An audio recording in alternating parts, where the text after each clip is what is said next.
kalau badhe cerita siji madzhab Hasan Sadzili. Terus Hasan Sadzili niku thariqah sing dianut Gus Wafi. Kula nggih beberapa kali dapat ijazah saking Mbah Mun, saking bapak kula. Di antaranipun nggih pesen teng Gus Wafi, sebagian lewat kula ziarah teng Barozak Barozak Termas.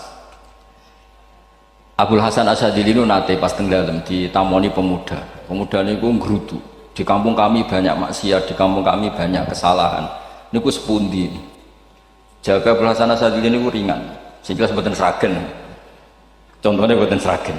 Sakjane nggih persis, tapi umum niku dereng ngeten sragen. Kok tenggen kula kathah maksiat ngeten-ngeten. Jawabe Abdul Hasan Asyadzili enten ngoten.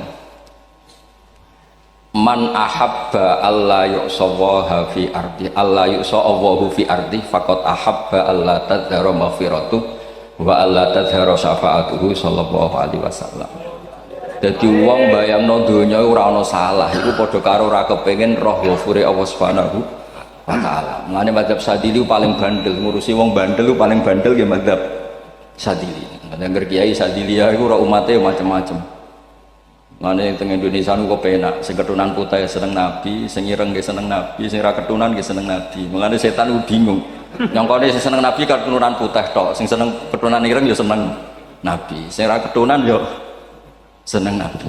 Sing lakenan ya seneng Nabi. Jadi kelompok itu kathah.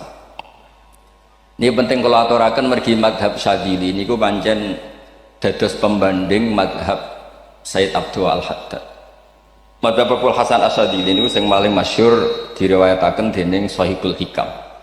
Mergi Ibnu Athaillah As-Sakandari muridé Abdul Abbas Al-Mursi, Abdul Abbas Al-Mursi muridé Abdul Hasan sinten Asyadzili. Niku madhab ingkang bener-bener jadi pembanding. Mergi teng bab husnudzon niku beliau itu pakar. Orang itu bisa yarjuwa hawal yaumil akhir. Orang itu bener-bener dibikin nyaman mbek Allah mbek Rasul. Misalnya ngeten, sampean sowan Allah iku kudu arep-arep disangoni. Kena arep disangoni berarti nganggep Allah iku medhit. Mulane tomak niku penting. Tapi mbek pangeran aja mbek wong, tapi mbek pangeran mbek. Dados limangka yarjuwa hawal yaumil akhir. Riyen niku zaman kula alit, niku anggere ana santri lunga iku sangu sak umbalan. Mergo yakin kiai iku nyangoni. Lho diyakini nyangoni ku keren, berarti diyakini lomo. Lha kok yakin mlebu neraka, berarti nganggep Allah gak Rahman Rahim. Lan yakin mlebu napa? Swarga. Mau modal urun maulid sak dirham ora urun malah entuk. Terus niki rontok-rontok salah tapi muga-muga itu sepura pangeran. Nggih wau. Nek sampean bener niku sifat ghafuri Allah nganggur, nggih. Kerhane efektif ana sing salah. Mulane wonten cerita wonten tiyang teng multazam donga ya Allah kula paringi mboten nate salah. Iku jawabe pangeran fa'ena adhu ghufra. Wong ora tau salah sifat ghafur iku nganggur. Niki cerita sing sampean aja niru kula. Niki cerita ilmu. Niku madzhab Abdul Hasan apa? Asyadzili. Benten madzhab Said Abdul Al-Haddad itu jalure khauf. Dadi mak dosa gedhe apa cilik? Ora ana gedhe ora ana cilik. Aja delok sing mbok dosani, aja delok dosane tapi delok sing mbok dosani iku sapa. Misale Gus Wafi ngutus santri teng mriki, "Cung, tukokno rokok." Rokok itu barang makruh misal. Mestinya kan santri oleh bantah, niki kiai ku piye to barang makruh kok kon nuku. Tapi masalahnya kan arah dituruti ya gelo tenan. Jadi aja delok kongkonane iku penting ra penting, tapi mukhalafah iku sababul fir. Misale kados kula niki teng mriki kan wonten botol minuman. Cung pindah rene itu kan barang sepele. Terus sampean takok urgensinya apa ya harus dipindah. Iku santri mangkel to. Ya wis dipindah wae, pokoke penting nurut. Iku cara pandang Said Abdul Al-Haddad. Ki aja geman bantah pangeran senajan to perintahe sepele. Piye-piye mukhalafah ngono iku jenenge tak. Nah cara Abdul Hasan Asyadzili nggih boten barang gedhe mbek cilik kudu ana bedane. Wong ana kabair ana saghair. Masa WA janda beda mek goncekno ya kudu beda. Wong WA tok kok padha mek napa? Goncekno ya kudu beda, kudu ana saghair, kudu ana napa? Kabair. Tapi cara Said Abdul Haddad mboten delok sing mbok maksiati iku sapa. Sehingga khazanah kita niki penuh dengan ilmu. Mulane wonten bab ijtihad. Istihad niku ruangannya luas sekali. Ya kalau bolak-balik nyontokno. Kalau sakniki kan jare wong akeh kiai gede. Jare wong akeh kula niku kiai gede. Nek diundang manakipan tangga yo bingung. Ora teko sawane kiai gede sombong, diundang wong cilik ora teko. Teko iku mahjubno kiai sing ora tau pahayu. Wih bingung. Nyatane kula ora teko nggih do matur nuwun Gus. Athok kula mboten lakon. Nah kula teko kan mesti ordere teng kula mboten. Cara sing tok pitik gede nggih kula, salam templek gede nggih kula. Berhubung kula ora teko ngresgani tiyang kathah. Saiki misale ten takok, kiai gede diundang musala cilik, kesunatan teko apa makruh teko? Cara ijtihad, cara sampean makruh teko napa kesunat? Kula misale diundang ning Sragen ning musala Penceng. Kula niku sunat teko napa haram teko? Haram ya bener lagi kayak haram ya. Setuju haram. Mergo mahjubno ya haram setuju itu istihad. Istihad itu ranahnya itu karena nggak bisa ditebak. Istihad itu nggak bisa ditebak. Kalau gak ada cerita kata tentang istihad niki betapa umat Rasulullah umat sing bejo pilihan-pilihan istihadnya dibenarkan. Masyhur tenggene cerita Bani Quraidah Nabi ngendikan engkau kue jogeman sholat asar kecuali sampai neng kampung Bani Quraidah. Ternyata kurang 2 kilo atau 3 kilo matahari itu mau terbenam. Sebagian sahabat sholat sebelum sampai Bani Quraidah karena takut sampai Bani Quraidah sudah kodok nopo asar. Sebagian tetap sholat di Bani Quraidah meskipun sudah kodok asar. Ketika lapor Nabi semuanya dibenarkan. Semenjak itu ada pintu sing darani pintu nopo ijtihad. Mengenai kalau bolak-balik cerita wonten kiai nak tangkok jong kowe ngaji mbek sapa ngaji kalian tiang niki kiaimu tau nangis mboten lereni ngaji mbek kiai ra iso nangis berarti atine atas. Nak Abdul Hasan Asadi takok jong kowe ngaji mbek kiai sapa kiai fulan tau guyu mboten nate lereni kiai ra iso syukur mbok jani. Kiai ra iso syukur mbok jani. Karena itu masalah istihad. Nggih masalah napa? Istihad. Istihad itu polanya enggak jelas. Wonten kiai ora gelem mulang wedok nggih kathah, alasane wedi fitnah. Pancen iman pas-pasan mawon nek wong ayu ya bingung. Tapi nak diwalik, nek kiai ora gelem mulang wong wedok terus sing mulang wong fasik, aliran sesat iku ya repot. Kowe ngerasa paling gak sesat. Ya sudah seperti itu tuh masalah-masalah apa? Istihad. Nah, kalau tak cerita saat ini balik cerita tentang Burda. Burda nu nak ngelem Kanjeng Nabi. Niku pancen dielmoni tenan. Kalau niku Burda berjanji tiba niku setengah hafal. Pancen riyen mbah kula buyut-buyut kula niku pesene ken hafal tiba, hafal berjanji, hafal Burda. Nggih mboten ngengken ngapal loh, tapi karena sering baca akhirnya hafal. Kalau beri beberapa contoh, ngelem niku nak mboten dielmoni itu kualitasnya ada bagus. Tapi kalau dielmoni itu kualitasnya bagus. Kalau beri contoh begini. Saya itu kalau pidato atau khutbah atau ngaji, apalah terserah istilah jenengan atau ceramah. Jadi kalau seneng istilah ngaji, niku mesti ikuti sing gampang mawon. Wa ala alihi wa sahbi ajmain. Ajmain itu kalimatun fariqah bainana wa bainasyiah. Fa innana nukrimu jami'as sahabat. Ajmain itu kalimatun fariqah, kalimat pembeda. Kita ahli sunnah wal jamaah akramu jami'as sahabat. Ada kelompok sing akromu sahabian wa ahanu sahabian akhir. Sehingga ajmain itu harus kita baca. Itu karena itu kalimatun fariqah, kalimat pembeda. Kata-katanya hanya ajmain. Begitu juga berjanji. Berjanji itu nak ngelem Nabi niku wa ba'du fa'aqul wa Muhammad bin Abdullah bin Abdul Muttalib wasmu Syaibatul Hamdi Humitat Hisaluhu Saniyah. Karena ketika Rasulullah memaklumatkan jadi Nabi itu problemnya itu nasabnya siapa? Orang-orang yang di Palestina, di Israel, di Yordan, di Syam kalau dulu itu alamatnya Nabi itu harus turunan Ibrahim. Ibrahim sementara orang Syam menurut pengetahuan orang-orang Yahudi Syam. Maka saya berjanji menunjukkan dulu kalau nasabnya Muhammad itu ini. Terus sampai warafuhu ilal khalili Ibrahim, terus ila dzabih Ismailan isbatuhu wa muntamah. Terus setelah itu terus beliau ngendikan wa adnanu bila raibin inda dzabil ulumin sabiyah ila dzabihi Ismaila nisbatuhu wa muntamah. Terus ketika berjanji di Karang itu sudah ada faham-faham yang seakan-akan babahnya Nabi itu ada masalah. Terus beliau ngendikan, ini Syaibatul Hamdi, Sayyid Abdul Muthalib itu orang yang ketika buka Ka'bah, buka Zam-Zam, saurip-uripnya muji pangeran. Terus banyak lagi wasumi'a fi sulbihin Nabi sallallahu alaihi wasallam dzakarallaha ta'ala walab. Mbah yang ini bahkan dengar ketika Nabi masih di punggungnya membaca tasbih. Terus sampai fa'azim bihi min ikdin ta'allaqat kawakibud duriyah wa kaifala wa sayyidul akramu sallallahu alaihi wasallam wasitatuhumun tak. Nabi itu orang suci, makanya harus lewat rahim yang suci, harus lewat bapak yang suci, mbah yang suci, sampai ila khalilir rahman Ibrahim alaihis salam. Makanya terus dinagumkan nasabun tahsibul ula dukhulau, terus tarokus sifaha falam yusibhum aruhu min adami wa ila abihi wa ummihi, karena kabeh sonal ismihi, semuanya itu untuk menjaga asmane Nabi Muhammad sallallahu alaihi wasallam.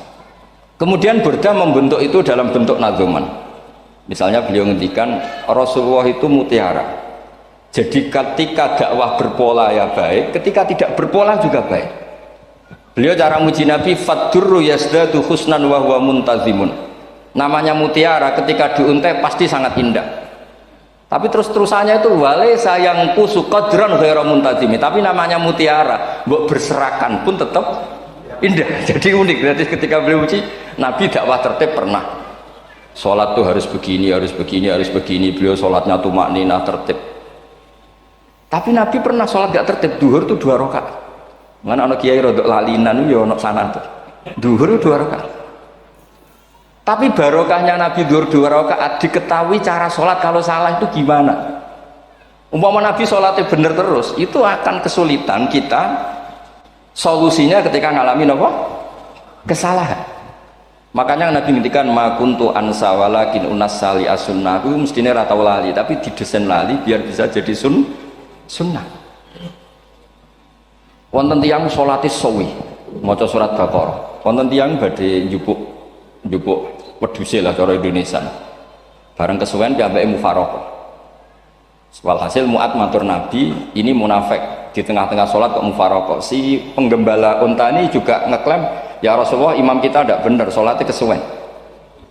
Pikirannya wong ora bela imame. Ternyata Nabi gak belok sing ngangon. Afattanun anta ya Mu'ad. Wong imame wong seragen surat Baqarah. Wis pokoke kulo wae semua. Jadi Islam itu segampang itu, semudah itu. Sehingga wonten tiyang nu wisane maca kulhu, rakaat ula nggih kulhu, saniyah nggih kulhu, pokoke kulhu. Sampai sok makmume mangkel. Waduh, si imam iki gak keren, mosok main apa? Kulhu. Dilaporno, ya Rasulullah ini imam yang kau tugaskan di kampung kami niku amen maca kulhu mau. Ditimbali be Nabi, kenapa kamu baca kulhu terus? Li annaha sifatullah, karena itu sifatnya Allah. Maka saya senang mengulang-ulang sifatnya. Terus kata Nabi, saya barusan dikasih wahyu Allah bahwa Allah mencintai kamu karena kamu mencintai surat Qul. Nah ini ijazah yang seragen ini niku apa? Nanti maca timbang maca idza samsu kuwirat bulet nang tengah. Jajal ampun tak tes sakniki. Kiai paling pinter teng seragen kan maca idza samsu kuwirat di depan umum. Mungkin nak dhewean roh tapi nang ngarepe Habib doa ngarepe Gus Wafi meriang nak ra muntir. Wah, ngoten niku kula ndek kanca niku imame level desa, bareng imami teng kecamatan salat Id. Mersiapno surat Tabarakalladzi biyadil mulk. Suwengi diapalo anyah sampai ambek hafid. Niku nyatane nggih malah klirune fatal, malah lali ra maca Fatihah. Saking semangate ben ketok imam keren maca surat napa? Tabar. Jadi yo ribet. Terus kula suwun seneng Nabi niku kados senenge para ulama. Niku nak nyipati Nabi niku gampang. Kula niki beto kitab Saraipun Burdah kalian Saraipun Barjanji. Niku kalau ngelem Nabi niku sederhana tapi itu yang mengena. Bisa ulang lagi niku sing mengena. Misalnya dawe Imam sing aran Risalah Qusyariyah. Tegene Bukhari ini cerita Bukhari. Nanti semua nabi ketika di akhirat tuh nafsi. Jadi roh prahara kiamat itu mun gak dinyali mau muni nafsi. Nabi ini cek kober ngendikan umat. Ketika semua nabi ku pelo wis ra iso muji pangeran. Nabi Muhammad di depan Allah tesih saged muji. Fa ahmaduhu bima hamida allamani ha rabbi. Ketika nabi lain sudah tidak punya nyali bilang alhamdulillah, Rasulullah masih punya nyali bilang alhamdulillah. Sehingga fa Muhammadun Ahmadu min ghairi. Hampir semua ulama ngendikan Ahmadu yang Muhammad itu afal tafdil. Fa Muhammadun Ahmadu min ghairi. Ketika nabi lain sudah tidak bisa atau tidak punya nyali memuji Allah, Nabi Muhammad masih berani memuji Allah ketika mahsyar. Karena logikanya begini, kira-kira pikirannya nabi-nabi itu kiamat, berarti amal harus ditutup lah, buku harus tutup. Tapi tak pikirannya Nabi Muhammad boten ngoten. Allah itu tidak diganggu oleh apapun, tidak kena atau tunduk sama konstitusi apapun. Sampean ra iso ketemu Allah nih pun akhirat, jenengan pun boleh macam-macam nih, pun tutup buku betul sakit. Rahmatnya Allah tidak bisa dibatasi oleh akhirat. Saya ulang lagi, rahmatnya Allah tidak bisa dibatasi oleh akhirat. Makanya Nabi tetap berani mengajukan syafaat meskipun sudah finish, sudah akhirat sudah finish. Sehingga Nabi muji-muji Allah, akhirnya Allah ngendikan ya Muhammad irfa' ra'sak wasal tu'tah wasfa'tu syafa'. Sudah Muhammad, kamu minta apa tak kasih. Saatnya beliau minta hak napa? Syafaat, disebut maqamam Mahmud. Lan ini kula waos kitab kersane orisinil niki betapa sayangnya Rasulullah sallallahu alaihi wasallam teng kita. Ketika nabi lain tidak punya nyali kecuali mikir dirinya sendiri, jadi aku punya ngendikan nafsi-nafsi, Nabi Muhammad masih gak ada nyali ngendikan apa ummati umat. Itu bukti bahwa nabi itu nggak pernah nggak mikir umatnya. Wala sawfa yu'tika rabbuka apa? Fatah. Itu ini Nabi jawab, "Fawwah la ardo wa wahidun ummati finnar." Kalau engkau memberi saya sampai saya puas, maka saya tidak puas dan satu dari umatku masih menjadi ahli napa? Ini kalau waos nak sampean orang nangis aku bablas. Ini cerita betapa Rasulullah Shallallahu Alaihi Wasallam niki jarang tiang maos niki kalau waos kersane tambah mahabbat dengan Rasulullah Shallallahu Alaihi Wasallam. Dados niki kalau cerita ketika Rasulullah ketemu pangeran teng Sidratil Muntaha, niku diredaksekno burdah, nggih diredaksekno burdah, fakhusta kulla fakharin ghaira mushtarakin. Engkau mendapat kehormatan yang tidak tersaingi. Fakhusta kulla fakharin ghaira mushtarakin. Jadi engkau mendapat kehormatan yang tidak akan tersaingi. Wajusta kulla maqamin ghaira mustahami. Tawahusta kulla maqamin ghaira mustahami. Dan engkau mendapat satu derajat yang enggak mungkin tersaingi. Mustaham itu enggak tersaingi lah. Walhasil ternyata derajat itu apa? Gini ku ketika Rasulullah ketemu Allah Ta'ala teng Sidratil Muntaha niku Sayyidah Aisyah radhiyallahu anha tangklet, ya Rasulullah malladzi auha ilaika rabbuk izqal fa auha ila abdihi ma auha. Qala ya Aisyah aturidina anta alami ma la ya'lamuhu Jibril wala Mikail wala nabiyyun mursalun wala malakun muqarrabun. Nggih Aisyah, bagaimana mungkin kamu tanya sesuatu yang bahkan Jibril itu tidak tahu, Mikail itu tidak tahu, dan semua malaikat yang dekat maupun nabi yang jadi rasul semuanya tidak tahu hubungan saya, kedekatan saya dengan Allah membicarakan apa. Niku sing dimaksud burdah kaima tafuza biwaslin ayya mustatarin, wonten sing maca ayyi mustatarin anil uyuni wasirrin ayya muktatamin. Jadi nabi ketika ketemu Allah di Sidratil Muntaha itu ada misteri yang hanya nabi yang tahu. Tapi niki ibu-ibu harus bangga, Sayyidah Aisyah jenenge bojo wanita tanglet. Ambek nabi itu sing ngeles. Itu rahasia yang Jibril saja tidak tahu, Mikail saja tidak tahu, masa kamu tanya? Niki khase wong putri nih. Ya Aisyah, as'aluka bi Abi Bakrin ila ma a'lam tani. Dimana cara Jawa tak kadak nomor tuamu, nak gak gelem cerita. Terus kunane kuno niku nggih wong wedok niku saged ngancam. Jadi kamane wis ngancam. Aku lapor bapakku, aku digo mulai sama nanti bojo kabarnya. Rada ribet jenengan ngadepi wong wedok niku lagi ribet. Terus faqala akhirnya Nabi cerita, tapi ya tentu tidak semuanya diceritakan. Inni lama kuntu qaba qausaini qultu Allahumma innaka adzabta al umam ba'duhum bil hijar wa ba'duhum bil masih. Oh ya, ini halaman 63 62 teng kitab Hasyiatul Bajuri alal Burdah. Ya, kitab Hasyiatul Bajuri alal Burdah. Ya Allah, engkau menyiksa umat-umat sebelum umat saya, sebagian bil hijar wa ba'duhum bil masih wa ba'duhum bil khasfi. Fama anta fa'ilun bi ummati, lalu yang akan kau lakukan untuk umatku itu apa? reputasi jenengan sama orang-orang yang durhaka itu selalu menyiksa. Ada yang pakai batu, yang dilikuifaksi, ada yang pakai ini. Mosok umat kekasih jenengan podo ngoten. Dadi Nabi ku pun nego lah. Nego supaya gak sama. Faqala unzilu alaihimur rahmah min ananis sama wa ubaddilu sayiatihim hasanat. Ndak, saya ndak seperti itu dengan umatmu. Waman sa'alani a'taituhu waman tawakkala saterusé. Terus wa fid dunya asturu alal usad wa fil akhirah usyaffi'u kafihim. Orang-orang yang masih maksiat di dunia tak kasih hak tobat, dan nanti di akhirat tak kasih hak syafaat. Engkau tak kasih hak syafaat. Mulane ini penting dingertosi, bilih ukuran nabi baik itu gampang nak sampean ngaji ngangge ilmu. Syafaati li ahlil kabair min ummati, sok syafaatku kanggo wong sing salah akeh. Wong nabi ku ora melok dosa kok mikir nyafaati, nak rapi-apike wong ra mungkin. Wong sing dosa iku sampean, sing salah sampean, sing mikir solusine Kanjeng. Nah, lho wong kok apikane ngono iku gak mungkin ta wong piye. Wong sing salah iku sampean, sing diutang yang sampean, sing kasus iku sampean, sing mikir Kanjeng. Nah, itu cara ulama ngelem Kanjeng Nabi. Mulane khodam tuhu bimatihin astaqilu bihi dzunuba umrim madha fi syi'ri wal khodami. Dadi aku ngelem Nabi iku sebagai bentuk ngelem sing dadekno dosaku ben disepuro pangeran. Misalnya kita suka alpat, muji alpat, suka innova, muji innova, suka kebun, muji kebun. Sing ribet ku nak suka hewan, seneng kucing ngambil ngelem kucing. Lho bareng ngelem Kanjeng Nabi kok ora iso.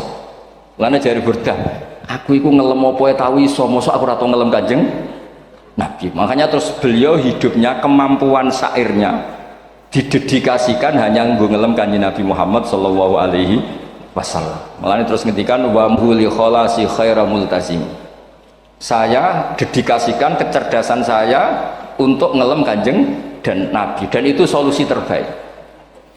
Lalu nak ngelem Kanjeng Nabi kadang kebablasan, sampai dikritik banyak ulama karena kebablasan. Gini masyhur beliau ngendikan wala yadi ka rasulullah wa ijahu kabi idzal karimu tajalla bismi muntaqimi. Wonten naskah sing tahalla duka wau teng mriki diwaos napa tahalla napa tajalla. Tahalla ya. Wonten naskah tahalla wonten tajalla. Artosipun ngeten. Ya Allah, nabimu ini engkau gelari nabi yang ar-raufur rahim, sebagaimana yang sering disebut Habib Ali Al-Habsyi. Jika nabimu itu ar-raufur rahim, maka ketika engkau mau menyiksa saya dengan atas nama engkau al-muntaqim, zat yang tukang nyiksa, yang menyiksa, maka gelar engkau kepada nabi yang ar-raufur rahim itu kamu kemanakan? Jenengan kudu konsisten, terus kadung ngarani nabi ini jenengan raufur rahim. Maka sifat jenengan yang muntaqim jangan pakai dulu, karena saya ini umatnya nabi yang kamu beri gelar raufur rahim. Paham tak jenengan? Maksudnya ya aja sida nyiksa wong kadung mbok arani raufur rahim. Dadi wala yadi ka rasulullahi jahu kabi idzal karimu tajalla ta tahalla bismimun takim. Terus sekarang Burda jenenge Muhammad. Allah kadung janji wong sing jenenge Muhammad ora bakal disiksa. Sebetulnya maknanya ya Muhammad Sayyidul Anbiya nih. Tapi ketika ono panggilan Muhammad ke depan, Muhammad gak boleh disiksa. Jeneng kula nggih Muhammad. Terus Burdanu saking yakinnya ngendikan fa inna li dzimmatan minhu bi tasmiyati Muhammadan wa wa afal khalqi biz dzimman. Gusti jenengan kudu eling nami kula niku Muhammad. Wong sing jenenge Muhammad itu ora oleh disiksa. Padahal maksudnya saya ora oleh disiksa kan kanjeng Nabi Muhammad, tapi biabake namine Muhammad. Terus ngendikan malih in ati dzamban fama ahdi bimuntaqidi minan nabi wala habli bimun sorim. Gusti kula pun iman mbek jenengan. Iman itu nilainya tertinggi. Jenenge iman nilai tertinggi, maka iman nggak bisa dibatalkan hanya karena saya salah. Jadi pangeran kok diruwayu, dipeksa, kudu ngakoni nek dene umat Rasulullah sallallahu alaihi wasallam dan in ati lamun nekane ingsun dzamban ing dosa. Fama ahdi bimuntaqidin, maka perjanjian saya dengan engkau tidak boleh dibatalkan. Itu termasuk hebatnya umat Rasulullah sallallahu alaihi wasallam. Apapun salahnya niku tetap diakoni umat Rasulullah sallallahu alaihi wasallam. Mergo termasuk kelebihan Nabi itu gak ada hak napa? Syafaat. Nggih eling-elinge termasuk kelebihan Nabi itu gak ada hak napa? Syafaat. Meskipun kita tetap khawatir jenenge dosa ke istighfar, tapi aja dadi putus asa mergo napa in anti dzamban fama ahdi bimuntaqidi minan nabiyyi wala habli bimun sharimin. Terus niku cerita-cerita madhe ulama teng Rasulullah sallallahu alaihi wasallam. Mereka milih kata-kata sing wong apik eling terus. Nggih eling terus. Wau kados wau fadurru yazdadu husnan wa muntazimu wa laysa yang kusu qadron hiramun. Jadi dulu tuh pernah ada faham-faham sing cara zahiri hadis iku abai nabi itu seperti ini cara zahiri hadis. Tapi ahli sunnah wal jamaah terus di pendapat bapake nabi babe nabi iku min ahlil jannah. Mergo apa? Wa kaifala wa sayyidul akramu sallallahu alaihi wasallam wasitatul muntaqah. Nabi itu orang suci, pasti lewat rahim-rahim yang suci. Minal aslabi thahira ilal arhamiz zakiyatil fakhira. Itu logika yang dibangun. Sehingga terus mantep baru kayak wau mau sedibak mau berjanji kiyakan wong Islam an nabi min abihi wa ila jaddi wa ila jaddi sampai Adam niku kabeh tarokus sifaha falam yusibhum aruhu min adami wa ila abihi wa ummi. Begitu juga masalah iman. Soal misalnya ada pertanyaan ilmiah, lalu Ibrahim gimana? Karena nanya Azar itu kafir. Zaman ada Nur Rasulullah Shallallahu Alaihi Wasallam, Azar belum kafir. Setelah intikal ke Ibrahim, baru Azar kafir. Atau ada yang menjawab istilah abun di situ itu majas. Sebenarnya Azar bukan bapak kandung, tapi apa? Paman. Selalu ada jawaban ilmiah dari ulama-ulama ahli sunnah wal jamaah. Tapi kalau pesen teng jenengan, sementing niku mau dibak berjanji nopo bodan ada 1-2 bait yang jenengan tahu maknanya sehingga nanti kualitas mahabbah kita, kualitas kecintaan kita pada Rasulullah Shallallahu Alaihi Wasallam niku tambah. Misalnya ngeten, kula kan nekuni tafsir ya. Ada ayat rubama yawaddul ladzina kafaru law kanu muslimin. Niku hampir semua fasir konsensus sepakat jeng ben nek wong Islam mlebu neraka. Niku sampean kudu ndonga, nek mlebu neraka muga-muga jejer wong kafir sing kecangkeman. Niku dinyek. Jarene iman nekani mau oleh jutene neraka padha wae aku. Apa meneh misale sampean hafal Quran jejer wong sing hafal, jare kapit kok ora mlebu napa? Neraka. Kudu ana sing ngenyek. Mergo Allah nu tersinggung sakwise ana wong sing napa? Ngenyek. Akhirnya Allah tersinggung. Niku sing diceritakno tiba.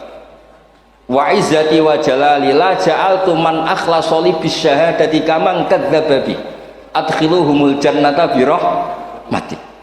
Ora iso wong dekne tauhid apapun salahe wong dekne ndek tauhid ora ngarah dadi ahli neraka selawase kaya wong kafir. La ja'altu ora bakal gawe sapa ingsun man akhlasa li bisyahadah orang yang tauhidnya benar kaman kadzdzaba bi sebagaimana orang yang tidak bertauhid sama saya. Adkhiluhumul jannata bi rahmati.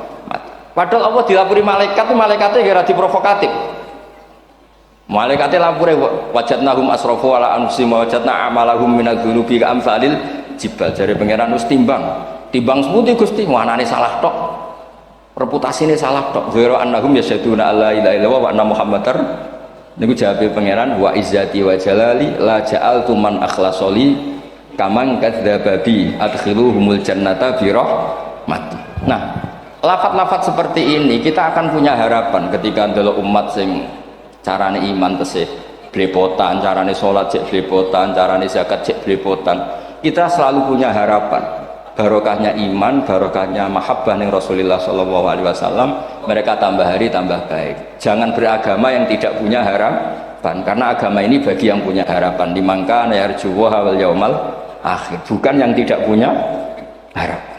Kanjeng Nabi sekaruan Nabi orang terbaik dilarani wong Taif, disiksa wong Mekah. Niku malaikat usul kula siksane ya Rasulullah karena mereka menghina kekasih Allah. Mereka ada iman. Nabi masih punya harapan. Mungkin mereka ada iman. Tapi asallah ayyukhrija bal arju ayyukhrijawah min aslabihim may ya'budu wa la yusyriku bihi syai'an. Bapak orang iman, aku cek di harapan anak putune iman. Dan sedekah Rasulullah sallallahu alaihi wasallam. Saniki kata bapak era poso, anaknya melok TPQ, bareng poso juk gendong, akhirnya bapak izin melok poso. Bapaknya mau Quran ra tahu, bapaknya nekani wisuda anaknya hafid. Mana bapaknya serah kena dibentuk, ya arep-arep nopo anaknya. Nah anaknya ra kena dibentuk ya arep-arep putune nganti Imam Mahdi turun nang ngoten wae. Pokoke agama niki limangka nayarjuwa wal yaumal akhir. Terus kula suwun sak napa madzhab Abdul Hasan Asyadzali ya pancen madzhab niku kathah tapi kula suwun agama teng zaman akhir dawuh Mbah Mun kudu kathah rojae. Nggih, mergi walladzina amanu asyaddu hubbal lillah. Dawe Imam Ghazali ar-raja yuqaddam alal khauf. Mergo roja dadekno mahabbah. Orang yang punya harapan itu lebih mudah mahabbah. Dan hubungan kita dengan Allah itu hubungan mahabbah. Ini ku walladzina amanu asyaddu hubbal lillah. Saman roh anake wakal kok hubungane putus asa mesti maksudno. Tapi nek hubungane iso wae saiki nakal so ben gak. Iso wae saiki goblok so ben gak. Senajan to so ben ra terbukti lah, penting hidup itu ada harapan. Guys, penting hidup itu napa? Ada harapan. Kata ulama ngendikan afdhalul ibadah intizarul farad. Apa-apa ibadah selalu punya napa? Harapan. Terus Indonesia yang seperti ini kita berharap akan lebih baik, akan lebih baik. Wong cilik kula niku sing jilbaban mau keluarga ketok. Sakniki kathah tiyang napa? Jilbaban. Cilik kula tiyang salat iki masjid nggih mboten serame sekarang. Sampeyan ra iso grutu, tapi salat tok tapi atine ngene-ngene. Wah ya ribet nak ngoten sampeyan nyoal ideal nggih ribet. Pira-pira gelem napa? Pira-pira purun napa? Salat purun teng masjid. Sampeyan ndak usah memaksa ideal, wong kita ndak pernah napa? Ideal. Terus kula suwun cerita-cerita teng tiba teng berjanji bahwa Nabi sahibus syafa'ah. Nabi niku tiyang sing peduline napa ummati. Jadi ketika Nabi lain mboten gadah nyali ngadepi hisab, nggih niku do muni nafsi, Nabi tesih gadah nyali mikir umate ngendikan mati. Carane apa? Muji pangeran bimahamida allamani ha rabbi. Lane dawuh iki teng ulama-ulama dawuh fa Muhammadun ahmadu min ghairi. Makanya summiya Muhammadan mergo li annahu satu wasammihi idza wada'atihi Muhammadan li annahu satu madun apa? Ubbah wa summiya Ahmad li annahu ahmadu min ghairi. Ini hampir semua ulama ngendikan ketika teng mahsyar semuanya Nabi gak punya nyali untuk matur minta sama Allah. Mergo wis kiamat berarti wis nis Nabi tesih gak ada pikiran Allah itu tidak terhalangi oleh kiamat, Allah tidak terhalangi oleh akhirat, Allah tidak bisa dihalangi apapun, sehingga Nabi tetap wani jaluk pangeran. Berarti mujine Nabi itu lebih top karena tahu Allah itu tidak terbatasi. Nah karena Allah tidak terbatasi, podo-podo Allah wapian, wis tak jaluk kanggo umatku sing mati alat tauhid. Berhubung Nabi ngoten terus Allah ngendikan ya Muhammad irfa ra'sak napa wasal tu'tah wasfa tusyafa. Muhammad kepala kamu angkat, kamu minta apa saya turutin. Terus Nabi minta hak napa syafaat. Seseorang bertobat. Dulu umatnya Nabi Musa ada yang menyembah anak sapi ijel itu harus tobat. Itu tobatnya ekstrim betul. Kalau tobat sekarang kan cukup istighfar sama istighosah. Kalau dulu enggak, liyak tulal bari umingkum al mujrimah, yang terbebas dari dosa menyembah anak sapi, membunuh yang terlibat atau pernah menyembah anak sapi. Makanya ayatnya apa? Fatubu ila bari'ikum faqtulu anfusakum. Ya, jadi orang-orang yang pernah menyembah anak sapi itu tobatnya apa? Faqtulu anfusakum. Sebab itu semua ulama berkewajiban menerangkan nasa mansukh. Sampai Sayyidina Ali suatu saat ada mubalek atau ustadz itu ngajar di masjid, ditanya, kamu tahu nasa mansukh enggak? Enggak tahu. Kata Sayyidina Ali, berhenti jadi mubalek, lisensinya dicopot, kemudian halakta wa ahlakta, kamu rusak juga merusak. Kenapa demikian? Logikanya begini, semua nabi itu kan panutan. Saya ulang lagi ya, semua nabi itu panutan. Tapi kalau kamu tidak tahu nasaman, so jangan-jangan kamu ikut nabi sebelum kamu, yang nasahnya itu syariatnya sudah apa? Mansukhoh, sudah di nasah. Itu kayak kasus Sunda Wiwitan itu. Itu gak mau punya Nabi Muhammad karena kurang keren, kurang sepuh. Nabinya langsung Nabi Adam. Resikonya adalah beberapa aliran sesat itu, aliran yang kurang benar itu, zaman Nabi Adam kawinan otomatis sama saudaranya. Lalu masa sekarang kita membolehkan kawin sama apa? Kalau sama Nabi Adam mau tidak mau? Karena yang cowoknya ya bin Adam, putrinya binti Adam.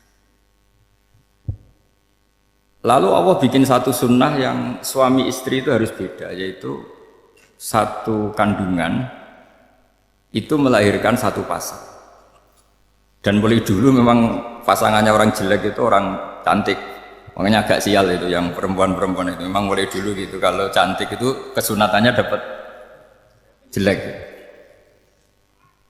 nanti sama-sama masuk surga karena yang cowoknya ibadahnya syukur, yang ceweknya sabar, itu nanti sama-sama. Nah kebetulan si Qabil itu ganteng sekali Qabil. Berpasangan dengan Labuda itu jelek gembrot, pokoknya tidak cantik. Enggak lah, kebalik. Qabil itu berpasangan sama Iklimah. Jadi Qabil ganteng, punya adik kandung namanya Iklimah itu cantik sekali. Yang Habil itu rapati apa? Berarti yang Habil apa? Ya rapati ganteng, berbarengan dengan Labuda juga rapati cantik.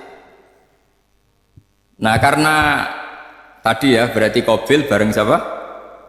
Iklimah, Habil, Labuda. Maka untuk kawin ini nggak boleh satu kandungan. Jadi dulu karena nggak ada perbedaan ibu bapak, mau tidak mau beda, yang penting beda. Yaitu akhirnya apa? Qabil dapat Labuda, yang Habil dapat Iklimah karena beda kandungan. Itu sudah cukup. Akhirnya kan nggak terima si Qabil. Masa orang ganteng dapat orang jelek. Jadi mulai dulu itu maunya orang ganteng ya dapat orang cantik, nggak terima. Tapi Allah ngatur seperti itu. Akhirnya terjadi percekcokan. Nah, dulu itu semuanya itu religius, sehingga ukuran percekcokannya masih religi, yaitu ya gini saja, kita ngadakan kurban, yang diterima itu ya menang. Ya ternyata dalam kompetisi itu yang menang siapa? Habil. Akhirnya Habil jadi menikahi siapa? Iklim. Kalau sekarang kompetisinya kan siapa paling kaya yang menang, lebih gampang. Nah kemudian bayangkan misalnya, ya saya ini menerangkan asa mansuh. Kita semua sering ngomong, sering berkoar-koar, sering menyarankan atau mewajibkan para nabi itu panutan dalam semua perilakunya.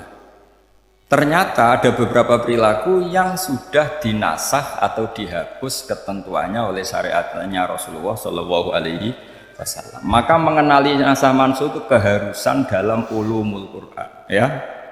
Makanya Allah mengatakan apa? Manansah min ayatin aw nunsiha pasti na'ti bi khairim minha aw misli. Jadi saya nerangkan nasah mansuh itu dua sesi, satu sesi antar nabi, dua di internal syariatnya apa? Nah, sekali saja hari ini dok, sudah setelah itu anggap pinter sudah. Kalau sudah jangan tanya lagi. Nah, ada beberapa lagi syariat yang masalah metode. Dulu Nabi Nuh itu dibolehkan oleh Allah saking mangkelnya sama orang kafir. Saya ulang lagi, orang kafir itu kan biadab sekali, nempat buminya Allah, makan rezekinya Allah, kemudian mengkafirkan Allah.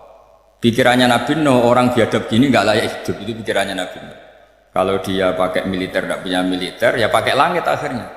Pakai kekuatan langit, beliau berdoa, Rabbi la tadzar alal ardi minal kafirina daya. Innaka intadzarhum yudillu ibadaka wa la yalidu illa fajirong kafar. Ya Allah, mereka ini orang-orang kafir, padahal pakai bumi engkau, pakai rezeki engkau, matikan semua saja, jangan sisakan satu pun. Karena kalau masih sisa nanti anak turunnya ya gitu, gennya gendo ya pasti melahirkan gendo, gen wala yalidu illa fajirong kafar. Kalau kamu sisakan pasti melahirkan generasi gendo lagi kafir. Dituruti sama Allah, kecuali orang 80 yang ikut Nabi Nuh. Nah orang 80 yang ikut Nabi Nuh ini selamat karena iman. Maka generasi yang sekarang ini termasuk saya semua ini semuanya turunan orang iman. Maka kita ini punya dua status. Satu, Allah kadang manggil kita ya Bani Adam karena faktanya kita turunan Nabi apa? Adam. Panggilan kedua adalah zurriyataman hamalna ma'nu. Orang-orang sekarang itu pasti turunan orang yang ikut perahunya Nabi Nuh. Jadi nasab kita ini sudah steril. Sudah tidak ada nasab lewat kafir karena yang kafir sudah habis. Semua orang sekarang itu turunan Nabi Nuh, yaitu disebut apa? Dzurriyyataman hamal nama, yaitu sekitar orang 80. Nah, oleh Allah Subhanahu wa Ta'ala syariat seperti ini pernah dituruti, yaitu akhirnya mereka mati semua kecuali orang 80 yang. Tapi uniknya Allah apa? Era Rasulullah Shallallahu Alaihi Wasallam, Nabi kita Nabi Muhammad itu diutus rahmatan lil alamin. Ketika Nabi didustakan, diusir, disakiti, malaikat gunung, beberapa malaikat yang ahli adab spesial eksekutor lah kira-kira gitu. Muhammad, kamu bilang saja ke saya, kalau kamu ingin orang-orang Mekah bujal CS, saya hancurkan. Tapi apa kata Nabi? Saya berharap kalau mereka belum iman, anak cucunya iman. Karena bagaimanapun sperma ya atau calon calon bayi atau calon keturunan itu kan ada fi aslabir rijal atau fi zuhurir rijal. Jadi kalau dalam ilmu agama itu gen manusia itu disimpan di zuhurir rijal di punggung lelaki, nanti dipindah ke arhamin nisa. Logikanya gini, ini dengerin ya. Logikanya gini, misalnya Abu Jahal itu di situ ada orang namanya Ikrimah, itu anaknya Abu Jahal, itu orang mukmin. Akhirnya ya jadi orang alim. Abu Lahab itu di rahimnya di punggungnya ada perempuan namanya Darrah, akhirnya juga orang mukminah. Saya berikan contoh. Khalid bin Walid itu anaknya Walid. Walid itu musuh besarnya Rasulullah, tapi di punggungnya ada orang bernama Khalid. Ini dengerin. Nah, di punggung ini kira-kira Allah sudah tahu apa belum? Jawabannya sudah.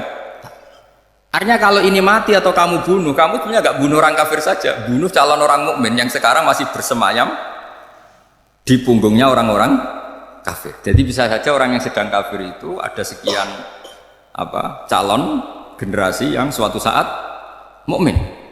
Itu syariat yang diajarkan ke Rasulullah Shallallahu Alaihi Wasallam.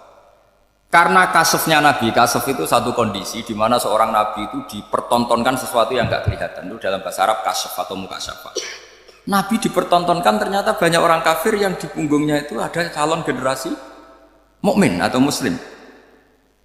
Akhirnya Nabi gak berani, jangan bunuh. Mungkin bapaknya ada iman tapi anaknya iman. Betul, Abu Jahal punya anak Ikrimah, Abu Lahab punya anak Darrah, Walid punya anak siapa? Walid. Itu mirip seperti kita, bapak era sholat, anak ETPK sholat, akhirnya bapaknya katut sholat. Banyak gak di Indonesia, bapaknya tidak bisa baca Quran, anaknya hafid.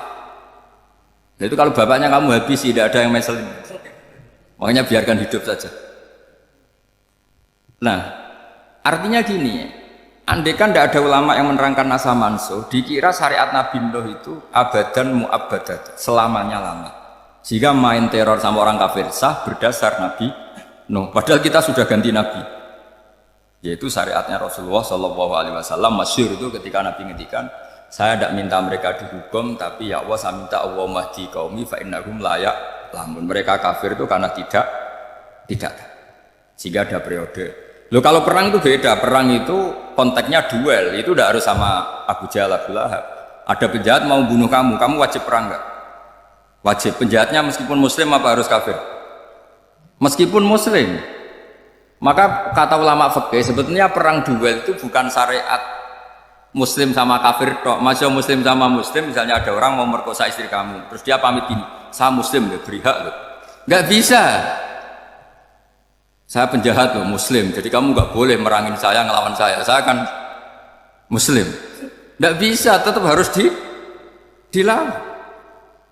Makanya kata ulama-ulama fikih, pertarungan sama musuh itu tidak harus sama orang kafir. Orang muslim pun yang mengganggu kehormatan kita, misalnya mau merkosa istri Anda, itu harus dilawan. Makanya Nabi ngendikan mangkutilah duna mali fahuwa syahid, mangkutilah duna harimi fahuwa syahid. Orang yang mati karena membela kehormatan keluarganya atau hartanya, maka dia mati syahid. Dan penjahat yang mati ini muhaddarun dam, diabaikan sehingga nggak kena kisos, pembunuhnya nggak kena. Misalnya ada penjahat mau bunuh kamu duel menang, kamu nggak kena kisos karena ini muhaddarun dam, diabaikan kehormatan. Padahal dia muslim, apa? Muslim. Jadi ini memang ngaji ini agak jelimet, tapi gampang. Kan kalau paham nggak paham selesai, jadi anggap aja selesai. Sehingga kalau nggak ada nasa mansuh, maka orang selalu berpikir, pokoknya yang penting ikut Nabi. Nah itu bahayanya kalau Anda tidak tahu detail, jangan-jangan syariat yang kamu ikuti itu syariat yang sudah berstatus mansukhoh, telah dicabut. Dan itu banyak. Makanya kata Sayyidina Ali ketika ada orang ngajar gak tahu nasa mansuh, halakta wa ahlakta, kamu rusak dan merusak orang lain. Seperti tadi pernah ada kawin itu satu turunan, yaitu era Nabi Adam. Masa kita sekarang kawin sama satu turunan, kan gak mungkin.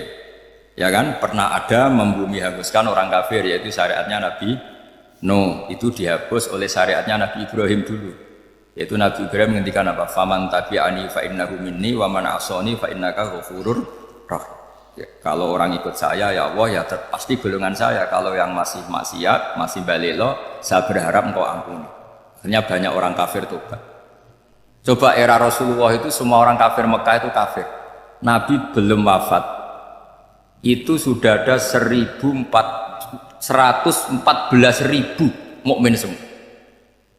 Jadi Nabi menangi mayoritas orang menjadi mukmin dari mayoritas kafir, yaitu disebut wara'aitan nasa yadkhuluna fi dinillahi afwaja. Andai kan Nabi Muhammad pakai syariatnya Nabi Nuh, bisa nggak mengislamkan orang sebanyak itu? Nggak bisa kan? Maka ini penting mengenali nasab maksud. Jadi periode cara wong Jawa maksud no tuntas, Robila Tadar itu, pasot tuntas itu, menghabisi itu habis di periode Nabi siapa? No, syariat itu sudah nggak dipakai lagi. Yang dipakai apa? Faman tabi'ani fa innahu minni wa man asani fa innaka ghafurur rahim. Lah Nabi Muhammad ini nabi yang kena khitab anit tabi' millata Ibrahim hanif. Jadi masternya Nabi Muhammad itu mentornya Nabi Ibrahim. Sehingga syariatnya ya faman tabi'ani fa innahu minni wa man asani fa innaka ghafurur rahim. Tidak syariat Rabbila tadzar alal ardi minal kafirina day. Jelas ya, jadi mengenali nasa manso itu penting sekali karena kalau tidak Anda halakta wa ahlakta, kamu merusak diri kamu sendiri juga merusak orang lain karena menfatwakan hukum yang sebetulnya sudah berstatus mansukh hanya berdasar itu kan syariatnya nabi-nabi dulu. Syariat yang apa? Syariat yang nggak pernah terhapus hanya satu, usuluddin, yaitu tauhid, itu sama. Tapi kalau syariat itu beda-beda atau furu'iyah itu beda-beda. Itu tadi saya beri contoh era Nabi dulu kalau ada pakaian najis dipotong, dibuang. Era Nabi Muhammad dicuci. Orang kafir dihabisi oleh langit. Era Nabi Muhammad nggak boleh, bahkan didoakan Allah mahdi qaumi fa innahum la ya'lam. Di Qur'annya apa? Wa in ahadum minal musyrikin astajaraka fa'jirhu hatta yasma'a kalam Allah summa ablihu ma'mana. Jadi kalau ada orang kafir nggak boleh main dihabisin, mereka beri peluang untuk mengkaji kitab Allah hatta yasma'a kalam Allah. Kalau mereka sudah berpeluang ngaji harus summa ablihu ma'mana, harus dijamin keamanan. Ya, karena apa? Dzalika bi annahum qaumul la ya'lamun, bagaimanapun mereka memang karena tidak tahu. Nah, kenapa tidak tahu? Karena tadi mereka tertutup oleh kultur yang beratus-ratus tahun. Babanya mereka menyembah batu, menyembah berhala. Ya tahunya itu ya Tuhan. Bagaimana Anda bisa menjelaskan sesuatu yang sudah beratus-ratus tahun kan tidak gampang. Maka ada periode dimaklumi, apa? Kalau era sampean kan, mosok waktu disembah saking gobloknya orang, kamu lahir kan sudah nyembah Allah, tidak nyembah batu. Bayangkan kalau kamu jadi mereka. Wong perut kamu saja disuruh makan pizza sakit kok, karena saking lamanya makan sambal kan. Kamu bilang perempuan Indonesia saja cantik, saking lamanya jadi orang Indonesia. Padahal orang Indonesia tanyakan orang Eropa, cantiknya di mana? Kamu lahir di Afrika, bilang orang Afrika itu cantik, tanyakan orang Eropa, cantiknya di mana? Hitam gitu kok.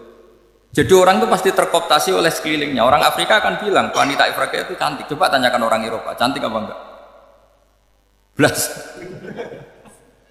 Orang Eropa yang kulitnya gitu kata orang Eropa indah, kata sampean. Koyok anaknya kebu katanya boleh jadi. Jadi orang itu akan terkooptasi oleh sekeliling.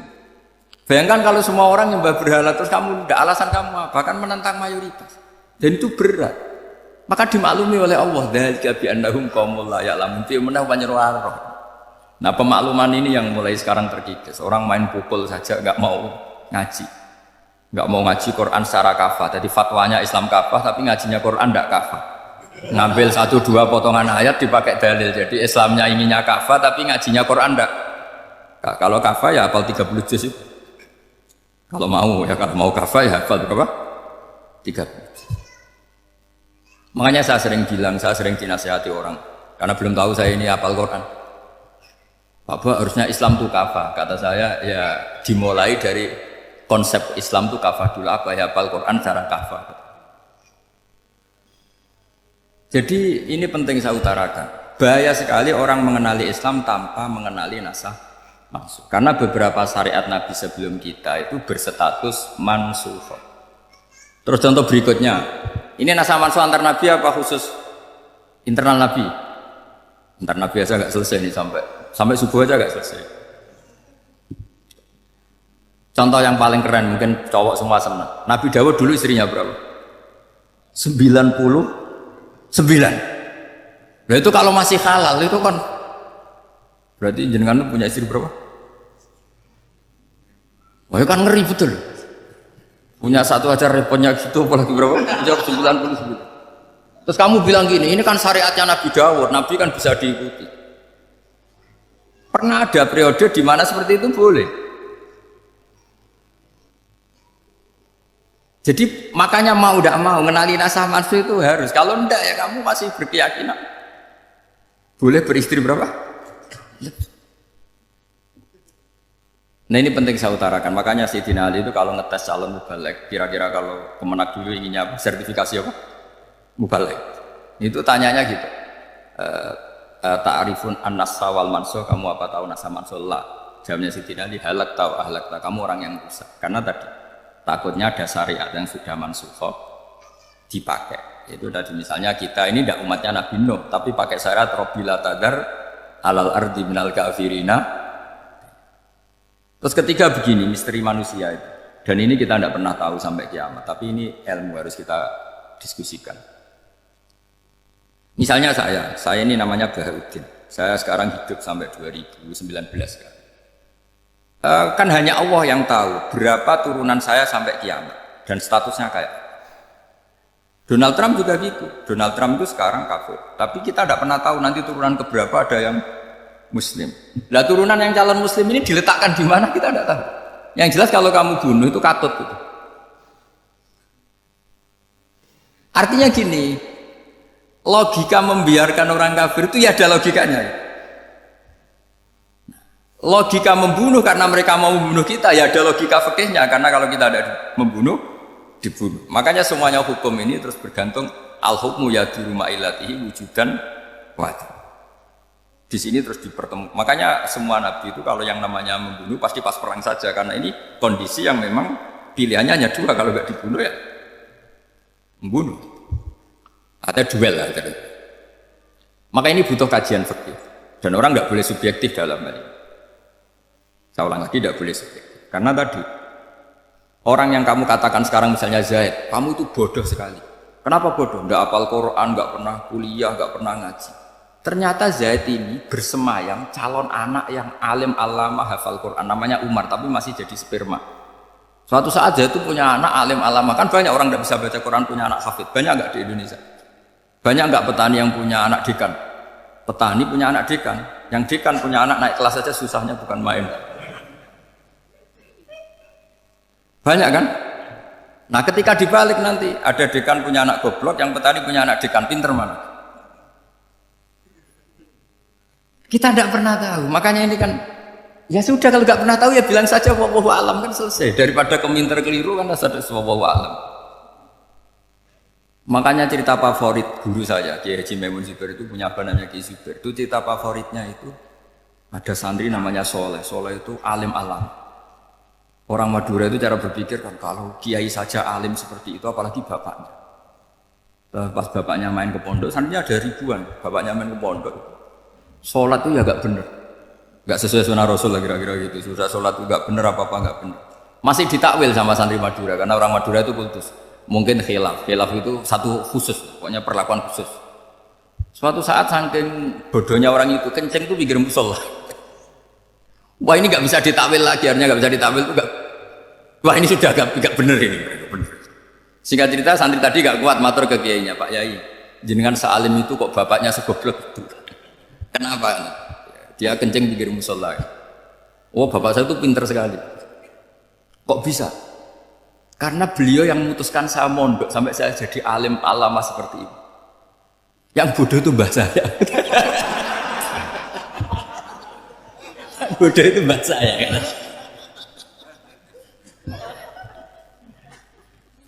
Artinya gini, sekarang misalnya Anda dekan atau Anda rektor atau Anda profesor atau Anda kiai top mubalek kondang. Anda mubalek kondang terus punya anak, gobloknya bukan main, atau apalagi anaknya ketangkep KPK.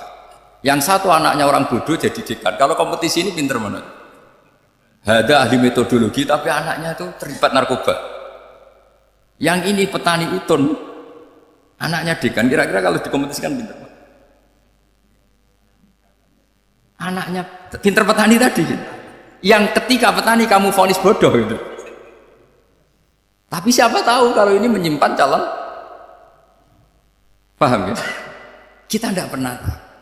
Makanya Quran selalu ngajari dalam ilmu sosial itu wa in adri la'allahu fitnatul lakum wa mata'un ila.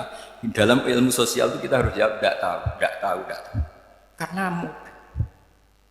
Makanya saya tadi pagi ngaji di direktorat, saya bilang, saya pernah diprotes orang, Gus kamu udah jelas 01 atau 02. Ya saya jawab, manusia itu makhluk yang paling gak jelas. Sekarang soleh suatu saat bisa saja gak soleh. Yang sedang gak soleh suatu saat soleh. Sesuatu yang mungkin rubah kok kamu fanatik itu gimana? Nalarnya gimana? Coba kita tahu dulu, Wahsy itu pembunuh Hamzah, akhirnya mati mukmin ya kan? Padahal orang yang sangat dibenci Rasulullah karena membunuh Sayyid siapa? Hamzah. Sa'labah yang tukang itikaf di masjid, akhirnya su'ul. Kita tidak pernah. Nah kalau nggak pernah tahu ya tidak usah terlalu fanatik biasa. Kayak jenengan seneng saya itu ya saya tidak tahu sampai kapan. Saya seneng sampai kapan ya? Kayak suami istri. Pas nikah harmonis bulan madu sampai kapan bertanya. Yang jelas paling awet itu pasangan jelek itu pasti awet.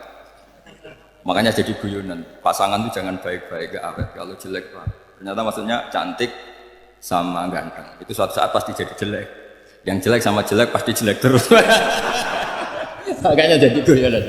Kalau pasangan jelek itu awet katanya. Tapi kalau pasangan baik, ternyata baik wajahnya itu pasti gak awet. Suatu saat pasti jelek. Tapi yang jelek awet. Karena mulai dulu ya jelek sampai gitu. Awet jeleknya maksudnya bukan. Ya jelas ya. Jadi saya mohon sekali ini ilmu. Sampai ndak urusan ini bukan urusan cocok tidak cocok, tapi ilmu. Ilmu harus kita dengar bahwa syariatnya para nabi itu yang sifatnya furu'iyah, tidak usuliyah, tidak tauhid itu potensi rubah. Sehingga mengkaji nasab mansukh itu satu keharusan seorang ulama.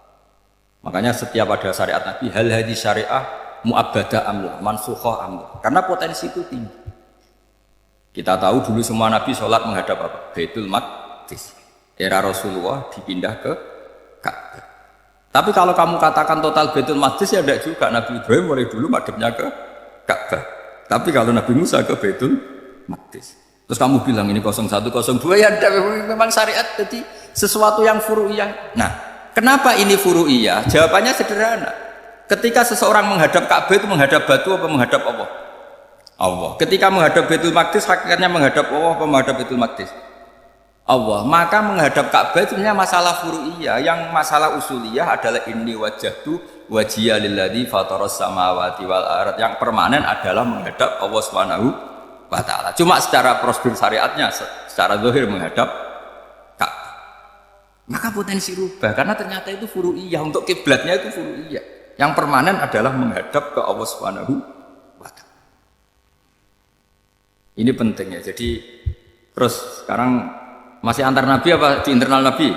Ini sudah mau selesai, sudah habis. Internal. Ini sudah selesai, ini sudah pas. Mohon maaf ya. Oh. Jam ini sudah. Sampai mana tadi? Diteruskan apa enggak? Sudah ya, sudah kayaknya sudah. Biar kelihatan cerdas. Sekali pertemuan sudah pinter. Berapa? Setengah jam sudah pinter. Yang internal nabi apa antar nabi? Internal ya, sudah sekarang ke internal. Kalau internal lebih banyak lagi contohnya. Yang masyhur tentu masalah Baitul Maqdis. Dulu Rasulullah pernah sholat menghadap Baitul Maqdis 16 bulan. Berapa? 16 bulan. Kila 17. Pokoknya khilafnya hanya 16 dan 17. Kalau ada bilang 10 bulan berarti gak pernah ngaji. Khilafnya, karena khilafnya itu hanya 17 sama 16. Akhirnya sama Allah diminta disuruh menghadap ke Ka'bah. Saya ulang lagi, itu tetap masalah antar nabi seperti itu. Begini, makom itu kalau dalam bahasa Arab bukan kuburan. Kalau di Indonesia kan makomnya Sunan Bonang itu kan kuburan. Kalau makom dalam bahasa Arab itu sesuatu yang pernah dipakai singgah itu namanya apa? Makom. Lalu Rasulullah itu pertama di Medina itu madu Baitul Maqdis itu 16 bulan. Orang Yahudi senangnya bukan main, sampai mereka bilang gitu. Muhammad tuh gaya-gaya nantok punya agama baru, tapi kiblatnya ikut kita. Baguslah anak itu, masih tahu diri katanya. Bagus katanya itu masih tahu. Jadi senangnya bukan main orang Yahudi. Karena kiblatnya Muhammad sama dengan mereka. Ya tentu mereka jangkar Muhammad, bukan Sayyidina Muhammad atau Rasul Muhammad karena mereka masih gak iman. Nabi itu ya agak tersiksa karena beliau secara gen turunan Nabi Ibrahim dan kiblatnya Ibrahim itu Ka'bah.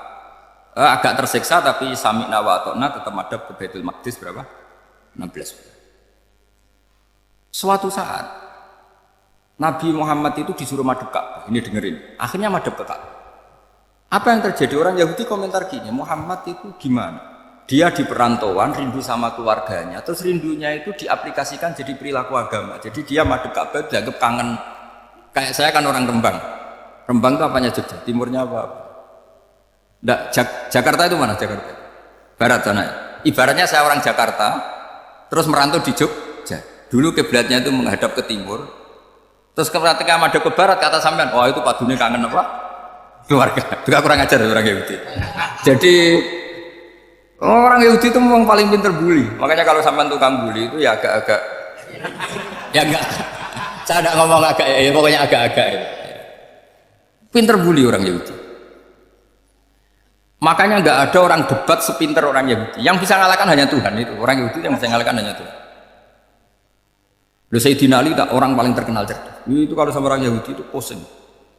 Karena ya apa logikanya itu? Saya beri sekian contoh. Ada orang Yahudi tanya gini, Muhammad, kalau kambing mati itu yang bunuh siapa? Ya Allah, mati langsung. Agama kamu itu aneh. Yang langsung sentuhan Allah haram, tapi yang lewat tangan-tangan jahil manusia malah halal. Harusnya itu yang halal kan orisinil, langsung Allah yang bunuh. Jadi utaknya itu aneh. Jadi cara berpikir itu aneh. Nah cara sampean, ini kan, nak halal pangan kue. Tapi Nabi kan nggak boleh bertutur kata kasar kue. Kalau yang jadi Nabi saya, untalan ngono kan gitu. Tapi Nabi kan nggak boleh kasar. Jadi Nabi itu problem karena nggak boleh apa? Kasar. Kalau kita kan gampang, ya nak halal untalan kan selesai. Kan? Tapi Nabi nggak boleh kasar gitu. Jadi nggak Nabi, ya sama itu kan mau keliru ya pantas, mau apa saja pantas. Karena kan nggak panutan. Kalau Nabi nggak bisa meluruskan kebenaran itu harus tetap sesuai akhlak. Ya jadi agak kerepotan. Makanya punya Umar alhamdulillah ada yang nggak perlu aturan gitu. Jadi enak. Jadi ya itu memang aturannya harus. Coba Nabi itu perang tapi nggak boleh bunuh. Kayak apa sudah? Beliau jadi sasaran tembak tapi nggak boleh bunuh. Kalau sahabat kan enak, duel, merilah, santai, satar. Kalau Nabi nggak boleh. Makanya Nabi itu meskipun ikut perang terus gak ada sejarah orang yang dibunuh. Ya, hanya satu peristiwa itu pun dibaca orang kafir, ditangkis Nabi, pedangnya kembali ke dia mati. Tapi gak ada yang Nabi. Karena Nabi kalau pembunuhan itu terus kayak pendekar kan yang susah juga punya Nabi kok. Habis perang saya Nabi tanya, Muhammad habis serang berapa? 1000. Ya repot juga punya Nabi mantan apa? Pembunuh meskipun yang dibunuh orang kafir. Tapi kan kayak apa? Fitrah manusia itu akan menolak kepemimpinan orang yang gitulah pokoknya nggak bisa diterangkan. Makanya Nabi itu nggak pernah bunuh, meskipun kayak apa musuhnya tapi nggak pernah bunuh. Untungnya di sekeliling orang-orang yang tadi. Jangan bilang itu suka bunuh ya, pokoknya perang gitu ya. Perang dengan bunuh itu beda ya. Kalau perang itu fair apa? Sampai mana tadi? Nabi Ibrahim ya. Makom tadi saya ulang lagi. Nabi Muhammad menghadap ke Baitul Maqdis itu hanya Allah nuruti. Ini loh Nabi betul. Tahu betul bahwa di antara syariat adalah Baitul Maqdis karena semua Nabi pernah berkiblat Baitul Maqdis. Tapi Nabi ketika menghadap ke Ka'bah, Nabi juga dibilangin sama Allah. Ini loh syariat yang benar karena Ka'bah juga kiblat sing aktaku, lebih tua ketimbang Baitul Maqdis. Maka disebut Ka'bah Atiqah. Ilal Baitil Atiq. Kalau Quran bahasakan Ka'bah apa? Wal yatawafu bil Baitil Atiq. Atiq itu tua sekali. Sudah. Ketika berstatus tua itu orang Yahudi seneng, mergo roh kelirune Muhammad. Mereka nantang, Muhammad ayo debat terbuka. Nabi rawu. Bagaimana Anda bilang Ka'bah itu kiblat tertua? Wong Ka'bah itu pertama yang menghadap sana itu ya kamu. Semua Nabi menghadapnya ke Baitul Maqdis. Terus Nabi Muhammad mulai berargumentasi ilmiah. Enggak, Ka'bah itu kiblatnya Ibrahim. Jadi Ibrahim dulu itu yang mulai dulu kiblatnya itu di. Terus orang itu tanya buktinya apa? Terus dijawab Fihi ayatum bayyinatum maqam Ibrahim. Ternyata di situ ada jejak kakinya Nabi Ibrahim, yaitu batu yang diinjak beliau ketika bangun Ka'bah. Itu argumentasi ilmu. Lah barang orang Yahudi kehilangan ilmu, itu gobloknya orang Yahudi. Makanya yang bisa mengalahkan Yahudi hanya Allah Subhanahu wa taala. Luang Ibrahim saja golongan kita, pengikut kita. Ibrahim itu pengikut Yahudi. Wah, itu Nabi mulai senyum-senyum, mulai tertawa-tawa. Wah, itu goblok, orang terdidik. Karena itu ibaratnya kayak kamu bilang Soekarno itu pengagum Puan Maharani. Kira-kira seperti itu. Soekarno itu pengikut Puan. Karena Yahuda itu Yahuda bin Yakub bin Ishak bin Ibrahim. Saya ulang lagi ya, nasabnya Yahudi ya, Yahuda bin Yakub bin Ishak bin Ibrahim. Jadi Ibrahim itu mbah keempat dari Yahuda. Tapi karena mereka kalah debat, Ibrahim itu pengikut Yahudi, itu sama dengan bilang apa? Soekarno itu pengikut Puan Maharani. Itu kan jadi aneh. Atau Gus Dur pengikut Mbak Yeni, atau Basim Asari pengikut Mbak Yeni, itu kan aneh. Wah, akhirnya sama Allah diingatkan. Makanya ada ayat ha antum haula hajatum fi malakum bi ilm falimatu hajuna fi ma laysa lakum bi ilm. Perjanjian debat ini semuanya harus ilmiah. Tapi kenapa perdebatan Anda malah ndak ilmiah? Karena orang Yahudi iftadohu, malu semua. Wah, semuanya Muhammad. Itu satu-satunya kekalahan orang Yahudi.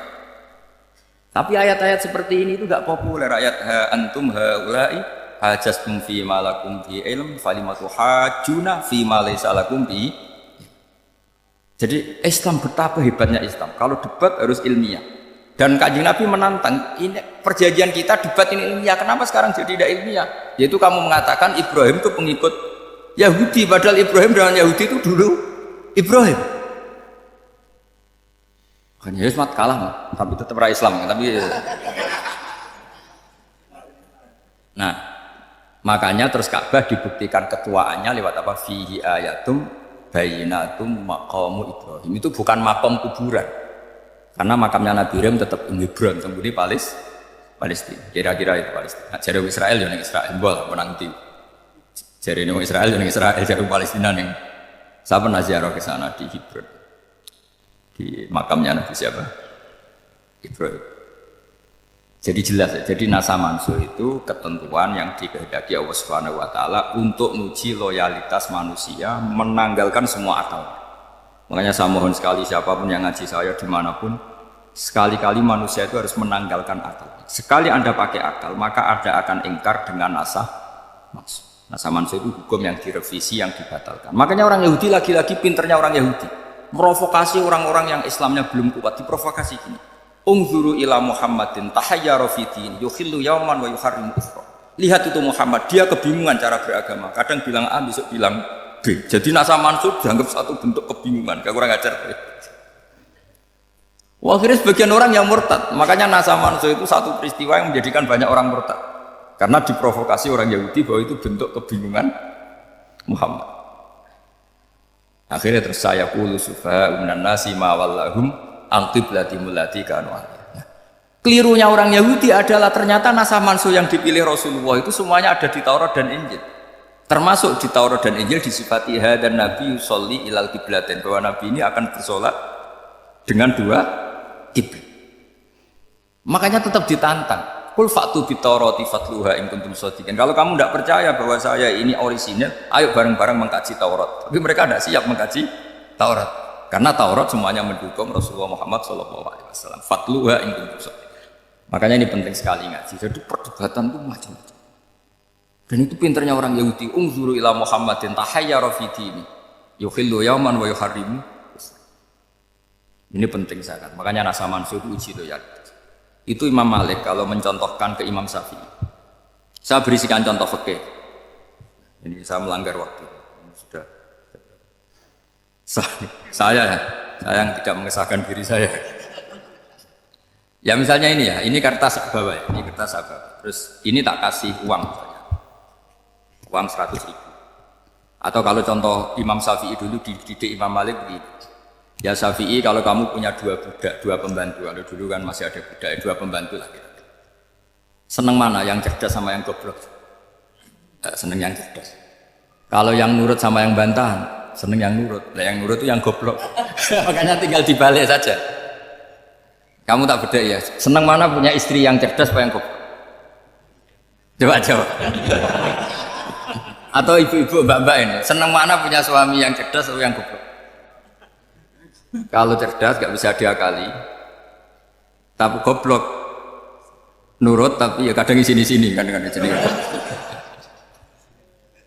Nah, itu kan antar manusia. Masalahnya kita menghadapi Allah Subhanahu wa taala yang semua kita pasti bodoh.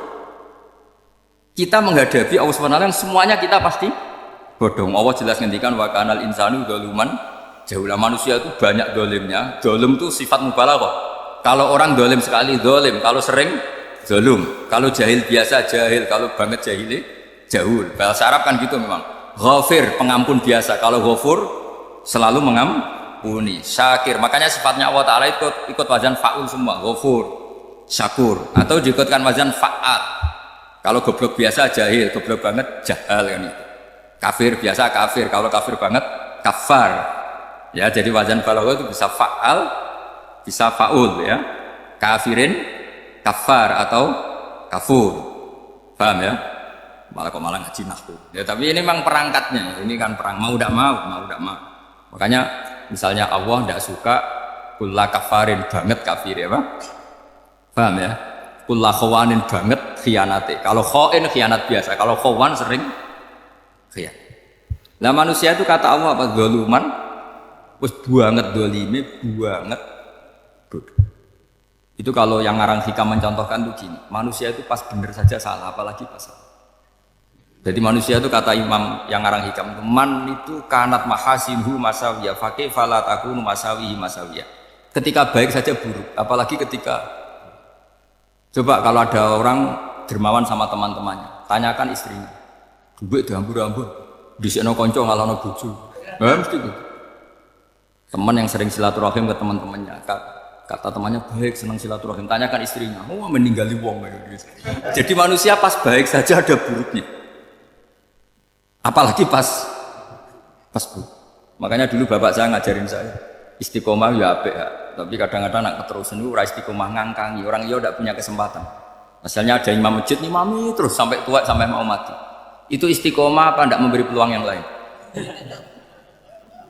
Tidak jawab.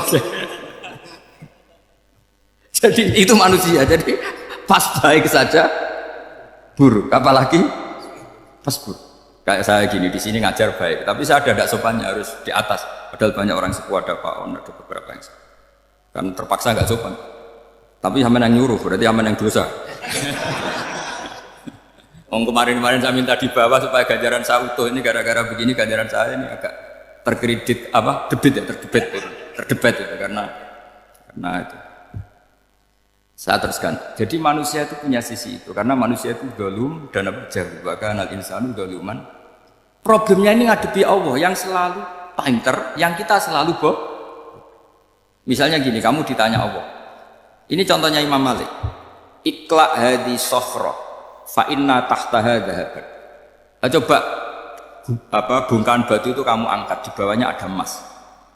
Lalu budak yang pinter berlogika, oh disuruh buka itu karena ada emas. Berlogika. Kalau budak yang goblok enggak, ya disuruh ya diangkat saja. Ada emas apa enggak karena perintah ya diangkat. Yang satu nurut karena perintah, yang satu nurut karena ada emas, ada sesuatu. Logikanya suatu saat Tuhan itu hanya bilang gini tok, ikhla hadis sokro, batu itu angkat. Yang nurut yang goblok permanen tadi kan langsung angkat. Yang pinter, ini ada apa lagi Gusti kok harus diangkat? Ya gak ada apa-apa, nyuruh saja kata Allah gitu. Oh tidak bisa, sesuatu harus ada alasannya. Itu kira-kira mangkel loh agak. Oh mangkel.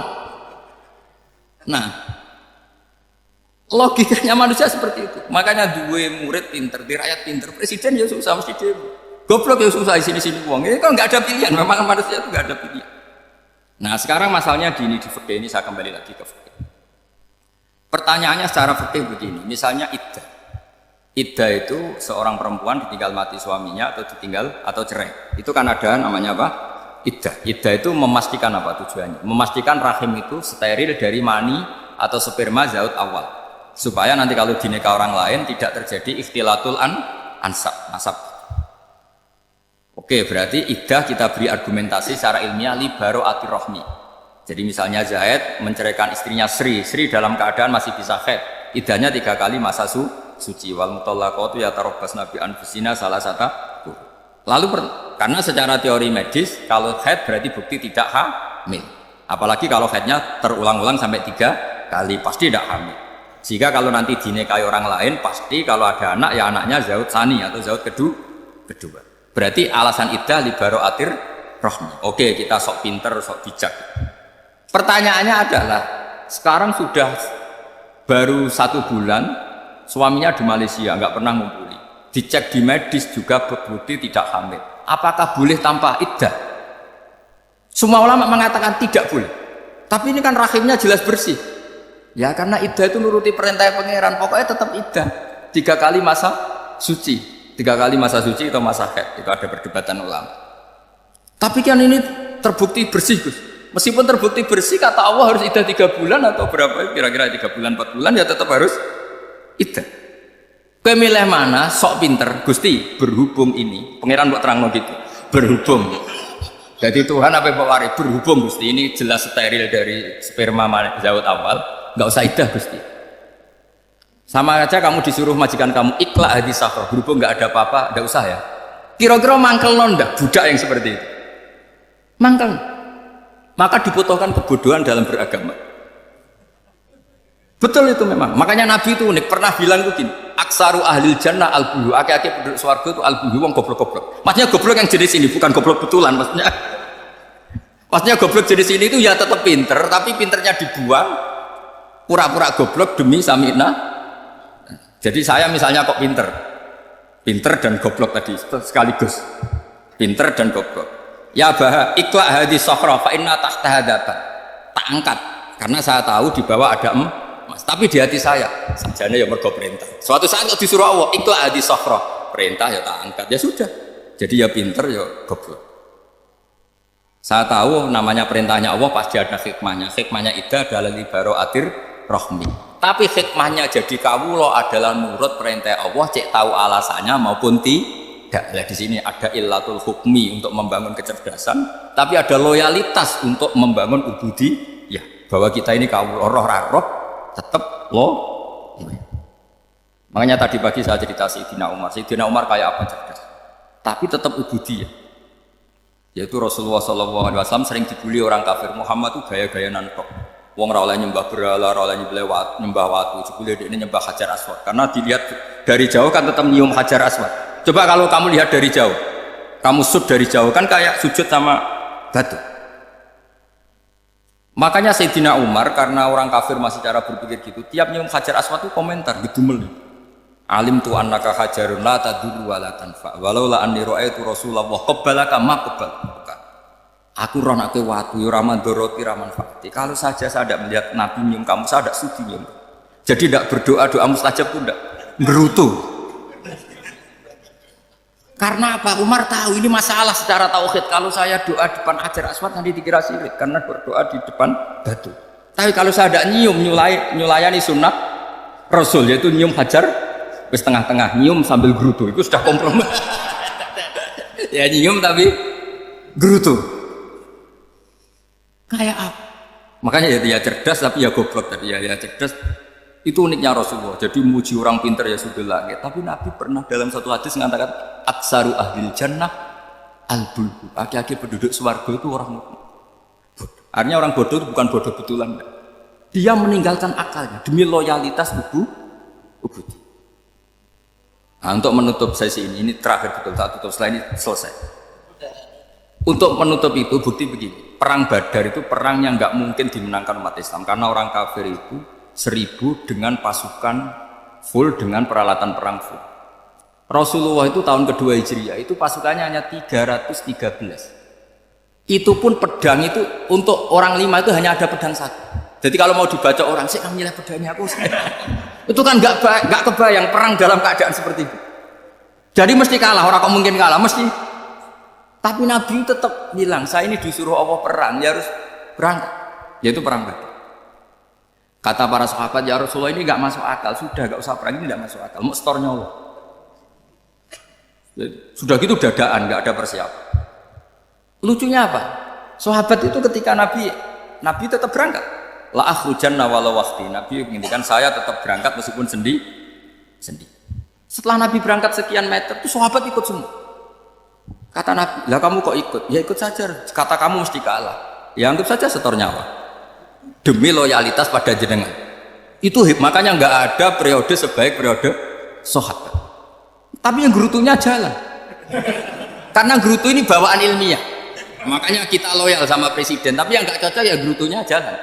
Tapi bawaan mencintai Indonesia tetap jaga stabilitas. Itu bawaan cinta Indonesia, bukan cinta pejabatnya kadang. Gerutunya jalan, tapi bawaan loyal sama Indonesia tetap mengaku. Bawaan loyal sama Rasulullah tetap ikut perang, bawaan akal karena nggak masuk akal ya gerutu. Dan itu uniknya Quran itu mengapresiasi itu dan dianggap nggak masalah. Saya bacakan ayatnya. Kama akhrajaka rabbuka min baitika bil haqq wa inna fariqam minal mu'minina lakarihun yujadilunaka fil haqqi ba'dama tabayyana ka'annama yusaquna ilal mauti wa hum yanzurun. Peristiwa Badar ada peristiwa kamu itu keluar untuk perang. Sahabat kamu ngikuti, tapi mereka lakarihun, nggak senang sebetulnya. Karena nggak masuk akal. Ya geremeng tapi ya derek. Yujadilunaka fil haqq, mereka mendebat kamu dalam kebenaran. Jadi ya Rasulullah wong perang kapan kalah jenengan lakoni alasane nopo? Lah kok melok? Ya saya harus ikut jenengan Nabi. Itu unik. Kalau orang sekarang mana mau, kalau nggak masuk akal nggak mau melakukan. Coba misalnya istri kamu belajarnya dikurangi, anggap saja petualangan latihan hidup di masa lalu, nggak mau. Padahal petualangan itu hal yang indah. Petualangan itu kan hal yang indah, kan nggak mau. Oh ngirit alasan.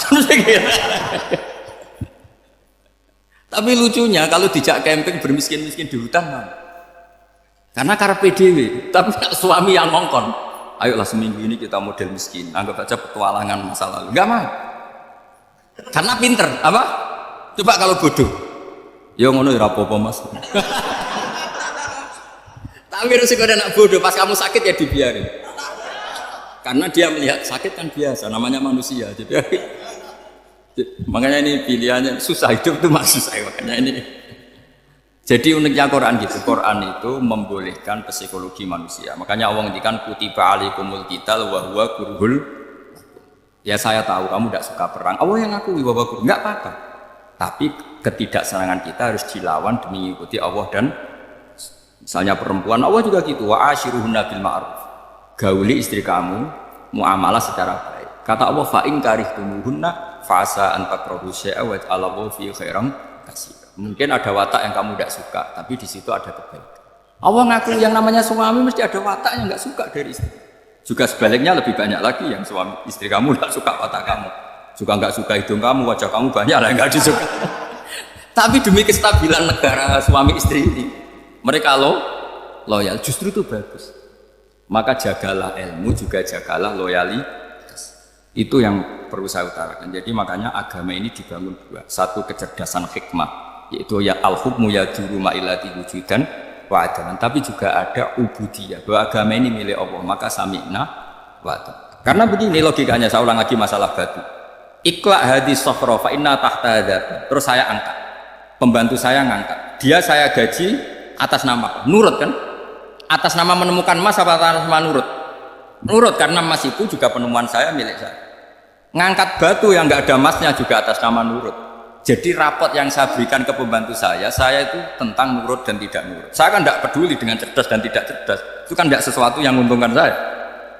Nah Allah juga gitu. Kecerdasan kamu, pinter kamu itu tidak menguntungkan Allah Subhanahu wa Ta'ala. Karena Allah itu tidak butuh pinter kamu, cerdas kamu. Allah hanya butuh mental ubudiyah kamu. Makanya Allah mensifati nabinya hanya subhanalladzi asra bi abdihi, karena status tertinggi manusia adalah sifat kehambaan. Makanya ya Tuhan nafsul mutmainnah irji'i ila rabbiki radiyatan mardiyah fadkhuli fi ibadi, berstatuslah sebagai hamba baru wadkhuli. Nah kalau kamu berstatus hamba ya harus baik, gak usah kalian bantah. Coba kalau kamu rasional, ya Allah kenapa bikin surga nanti-nanti? Engkau kan bikin sekarang, ngapain repot-repot nanti? Jadi kacau semua agama. Makanya yang perlu didahulukan adalah status apa ya Tuhan nafsul mutmainnah irji'i ila rabbiki radiyatan mardiyah fadkhuli fi ibadi. Masuklah berstatus sebagai hamba saya. Khasnya hamba tadi ya cerdas karena semua yang diperintahkan Allah pasti ada hikmahnya. Tapi kecerdasan ini kadang kita tinggalkan demi loyalitas ubudiyah.